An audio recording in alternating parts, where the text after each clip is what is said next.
Morning विद्यार्थी मित्रों, chapter number 5 वनस्पति बायाकार विद्या જેનો આપણે અભ્યાસ કરતા હતા તેની અંદર આપણે વનસ્પતિના મૂળ, પ્રકાંડ, પર્ણ, પુષ્પ, ફળ, બીજ જેવા અંગોનો વારાફરતી અભ્યાસ કરવાનો હતો। તેની અંદર આપણે મૂળ અને પ્રકાંડ ભણી ગયા અને આપણે પુષ્પનો અભ્યાસ કરતા હતા। લાક્ષણિક પુષ્પ આપણે ભણી ગયા।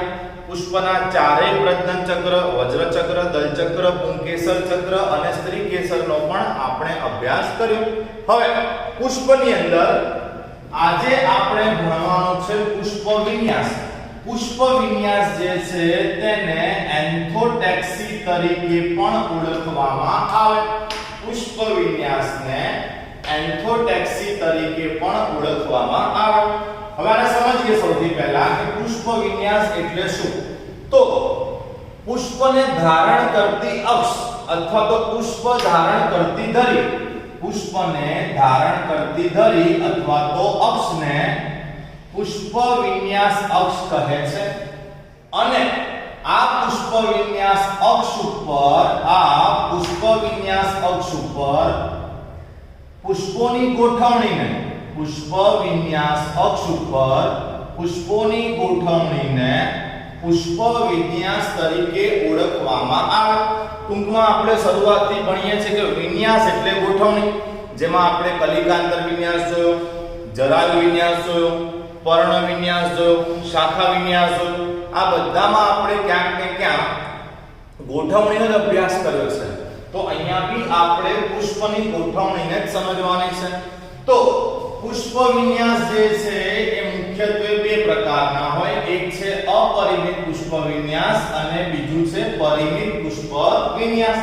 જેમાં આપણે સૌથી પહેલા વાત કરીએ અપરિમિત પુષ્પ વિન્યાસમાં અહીંયા હું એરો દર્શાવું છું। આનો મતલબ એવો છે કે અગ્રકલિકા હંમેશા ટોચ ઉપર હોય, मतलब કે અગ્રકલિકા હંમેશા ટોચ ઉપર જ જોવા મળશે। આવી સેમ વસ્તુ આપણે અપરિમિત શાખા વિન્યાસની અંદર પણ જોઈ હતી કે અગ્રકલિકા હંમેશા ટોચ ઉપર હોય તો એ અપરિમિત કહેવાય। અને અગ્રકલિકા નિષ્ક્રિય થાય તેની શાખાઓ અગ્રકલિકા કરતા પણ જો ઉપર જાય અને અગ્રકલિકા નિષ્ક્રિય થાય, मतलब કે અગ્રકલિકા ટોચ ઉપર ન હોય, જેમ કે અહીંયા આપણે જોઈએ પરિમિત પુષ્પ વિન્યાસ, તો અહીંયા અગ્રકલિકા નિષ્ક્રિય થઈ ગઈ એટલે ટોચ ઉપર નથી, એની શાખાઓ એના કરતા પણ ઉપર જઈ શકે, તો એને કહેવામાં આવે પરિમિત પુષ્પ વિન્યાસ। ટૂંકમાં અગ્રકલિકા ટોચ ઉપર હોય તો અપરિમિત અને અગ્રકલિકા ટોચ ઉપર ના હોય તો એને કહેવામાં આવે પરિમિત।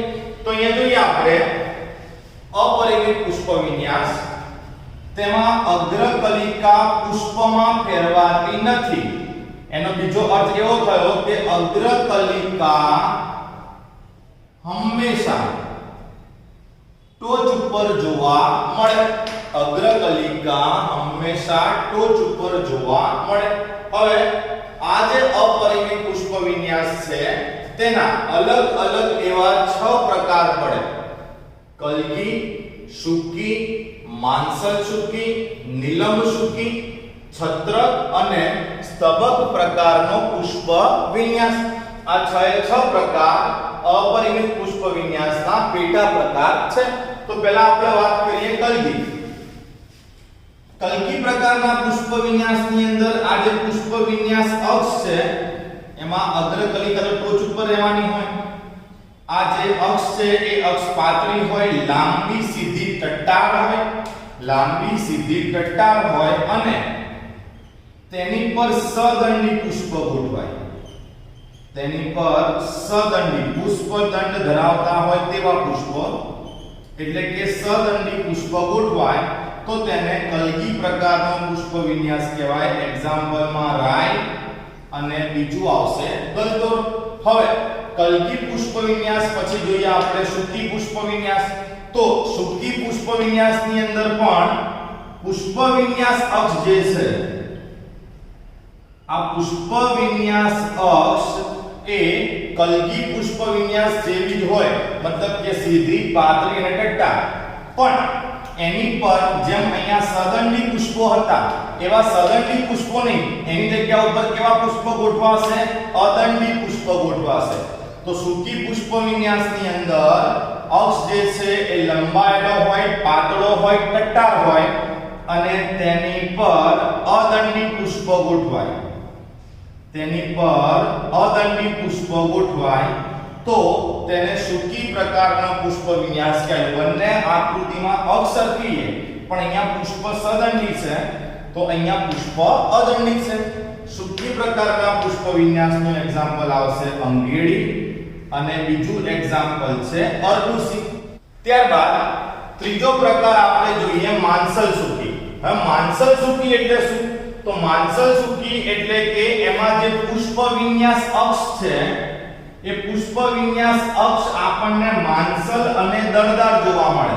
માનસલ અને દળદાર એટલે કે પુષ્પ વિન્યાસ અક્ષ એ જાડો હોય આ રીતે. પુષ્પ વિન્યાસ અક્ષ માનસલ અને દળદાર જોવા મળે એટલે કે જાડો જોવા મળે.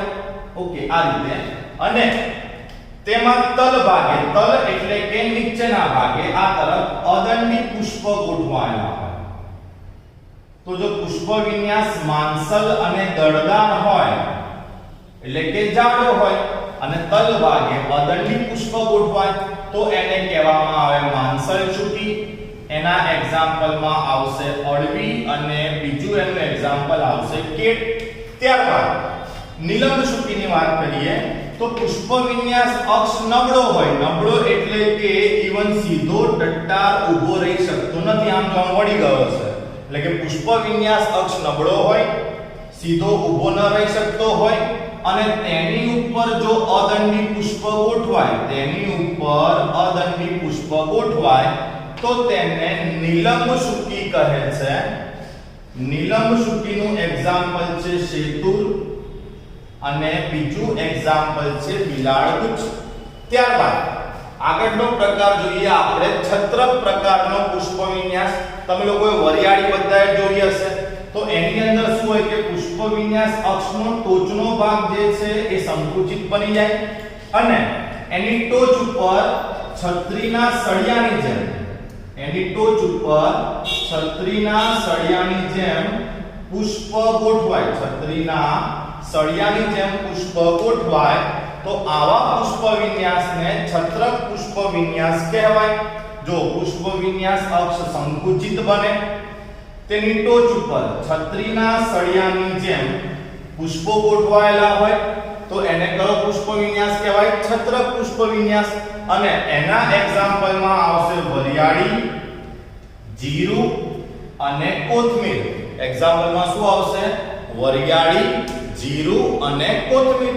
ત્યારબાદ છેલ્લો આપણે અપરિમિત પુષ્પ વિન્યાસની અંદર છેલ્લો પ્રકાર સ્તબક એટલે કે મુંડક પ્રકારનો પુષ્પ વિન્યાસ, જેની અંદર પુષ્પ વિન્યાસ અક્ષ જે છે એ ચપટો અને બિંબ આકારનો બને. જેમ કે આ પુષ્પ વિન્યાસ અક્ષ એ ચપટું બની ગયું બિંબ આકારનું.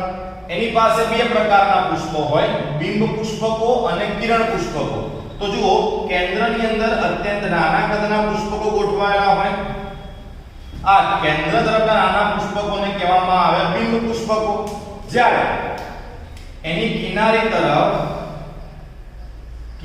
તરફ મોટા કદના પુષ્પકો ગોઠવાયેલા હોય આને કહેવામાં આવે કિરણ પુષ્પકો. તો કિનારી તરફ કિરણ પુષ્પકો અને કેન્દ્રમાં બિંબ પુષ્પકો ગોઠવાય. આ પ્રકારના પુષ્પ વિન્યાસને સ્તબક પ્રકારનો પુષ્પ વિન્યાસ કહેવાય. ફરીથી પુષ્પ વિન્યાસ અક્ષ ચપટો હોય, બિંબ જેવો હોય, પુષ્પ અદંડી હોય જેમાં કેન્દ્ર તરફ બિંબ પુષ્પકો અને કિનારી તરફ આપણને કિરણ પુષ્પકો જોવા મળે. સ્તબક પ્રકારના પુષ્પ વિન્યાસનું એક્ઝામ્પલ છે સૂર્યમુખી અને હજારી ગોટા. એકવાર ફરીથી સૂર્યમુખી અને હજારી ગોટા. તો આની સાથે આ પુષ્પ વિન્યાસનો પહેલો પ્રકાર અપરિમિત પુષ્પ વિન્યાસ અને એની અંદરના બધા પેટા પ્રકાર જેવા કે કલગી, સૂકી, માનસલ સૂકી, નિલંબ સૂકી, છત્રક અને સ્તબક એ પૂરા થયા. હવે અપરિમિત પુષ્પ વિન્યાસ પછી આપણે પરિમિત પુષ્પ વિન્યાસનો અભ્યાસ કરીએ. તો વિદ્યાર્થી મિત્રો હવે આપણે જોઈએ પરિમિત પુષ્પ વિન્યાસ. તો આગળ આપણે એવું જોયું કે અપરિમિત પુષ્પ વિન્યાસમાં જે અગ્રકલિકા છે એ અગ્રકલિકા હંમેશા ટોચ ઉપર રહેશે, પણ પરિમિત પુષ્પ વિન્યાસ જે છે તેમાં એ જે અગ્રકલિકા છે એ અગ્રકલિકા અમુક સમય બાદ અગ્રકલિકા અમુક સમય બાદ નિષ્ક્રિય થઈ જાય. અગ્રકલિકા અમુક સમય બાદ નિષ્ક્રિય થઈ જાય અથવા પુષ્પમાં પરિણમે, એટલે કે અગ્રકલિકા જે છે તેનું પુષ્પમાં રૂપાંતરણ થાય. ટૂંકમાં અગ્રકલિકા ટોચ ઉપર રહેશે નહીં. ફોર એક્ઝામ્પલ તરીકે અહીંયા આ જે અગ્રકલિકા છે એનું પુષ્પમાં રૂપાંતરણ થઈ ગયું. હવે અગ્રકલિકા ઉપર જઈ શકે નહીં, પણ અગ્રકલિકા ઉપર ન જાય પણ તેની જે શાખાઓ છે એ શાખાઓ અગ્રકલિકાની ઉપર જઈ શકે. એટલે તમે એવું કહી શકો કે અગ્રકલિકા ટોચ ઉપર નથી. અગ્રકલિકા ટોચ ઉપર નથી, માટે આને કહેવામાં આવે પરિમિત પુષ્પ વિન્યાસ. હવે પરિમિત પુષ્પ વિન્યાસના 4 પ્રકાર પડે જે અહીંયા આપણે દર્શાવેલા છે. પરિમિત એકાકી પુષ્પ વિન્યાસ, પરિમિત એકશાખી પુષ્પ વિન્યાસ, પરિમિત દ્વિશાખી પુષ્પ વિન્યાસ અને પરિમિત બહુશાખી પુષ્પ વિન્યાસ. તો આપણે જોઈએ પરિમિત એકાકી પુષ્પ વિન્યાસ. અહીં અગ્રકલિકાની ટોચ પરથી અગ્રકલિકાની ટોચ પરથી એક જ પુષ્પનું સર્જન થાય. એક જ પુષ્પનું સર્જન થાય તો તેને પરિમિત એકાકી પુષ્પ વિન્યાસ કહેવાય. અને પરિમિત એકાકી પુષ્પ વિન્યાસ જે છે એનું જાણીતું એક્ઝામ્પલ છે જાસૂદ અને દારૂડી, કે જેની અંદર આ જે અગ્રકલિકા છે આ અગ્રકલિકામાંથી એક જ પુષ્પનું સર્જન થાય આ રીતે. ઓકે, તો આને કહેવામાં આવે એકાકી પરિમિત પુષ્પ વિન્યાસ. એક્ઝામ્પલમાં આવશે જાસૂદ અને બીજું એક્ઝામ્પલ આવશે દારૂડી. જ્યારે એક શાખી મતલબ શું? તો અગ્રકલિકા પુષ્પની અંદર ફેરવાઈ જાય અને એની કક્ષમાંથી જો શાખા ઉત્પન્ન થાય તો એક જ શાખા ઉત્પન્ન થાય. એક જ શાખા ઉત્પન્ન થતી હોય તો એને કહેવામાં આવે પરિમિત એકશાખી. હવે પરિમિત એકશાખીના 2 પ્રકાર પડે. એક છે એકતો વિકાસી, આવું આપણે શાખા વિન્યાસની અંદર પણ ભણ્યા હતા, અને બીજું છે ઉભયતો વિકાસી. એકતો વિકાસી અને બીજું છે ઉભયતો વિકાસી. તો પહેલા આપણે એકતો વિકાસી જોઈએ. તો આ જે અગ્રકલિકા છે આ અગ્રકલિકા પુષ્પની અંદર ફેરવાઈ ગઈ. હવે એની કક્ષમાંથી શાખા ઉત્પન્ન થાય તો શાખા એક જ ઉત્પન્ન થાય. બીજું, શાખા એકવાર આ દિશામાં ઉત્પન્ન થઈ હોય તો ત્યારબાદ જો આની પણ અગ્રકલિકા પુષ્પમાં ફેરવાઈ ગઈ, હવે આની કક્ષની શાખા બનશે તો એ પણ એ જ દિશામાં બનશે. ટૂંકમાં કક્ષમાંથી ઉદ્ભવતી જે શાખાઓ છે એ એક જ દિશામાં આગળ વધે, માટે આને કહેવામાં આવે એકતો વિકાસી શાખા વિન્યાસ. આનું એક્ઝામ્પલ છે હેમેલિયા. આનું એક્ઝામ્પલ છે હેમેલિયા. જ્યારે ઉભયતો વિકાસીમાં શું હોય કે આ અગ્રકલિકા પુષ્પની અંદર ફેરવાઈ ગઈ. હવે એની કક્ષમાંથી એકવાર જો આ દિશામાં શાખા બની તો બીજી વાર એના કરતા વિરુદ્ધ દિશામાં, ત્રીજી વાર એના કરતા વિરુદ્ધ દિશામાં, એટલે કે બંને બાજુ વારા પરથી એક એકની સંખ્યામાં શાખા ઉત્પન્ન થાય તો એનું એને કહેવામાં આવે ઉભયતો વિકાસી.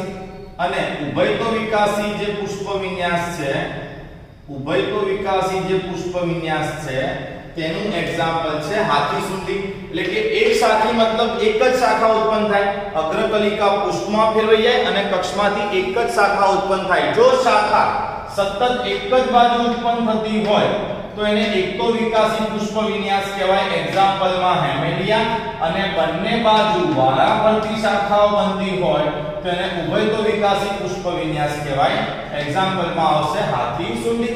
ત્યારબાદ આપણે જોઈએ દ્વિશાખી શાખા વિન્યાસ. તો દ્વિશાખી શાખા વિન્યાસમાં શું થાય કે જે અગ્રકલિકા છે, આ અગ્રકલિકા નિષ્ક્રિય બની ગઈ અથવા તો અગ્રકલિકા પુષ્પની અંદર ફેરવાઈ ગઈ.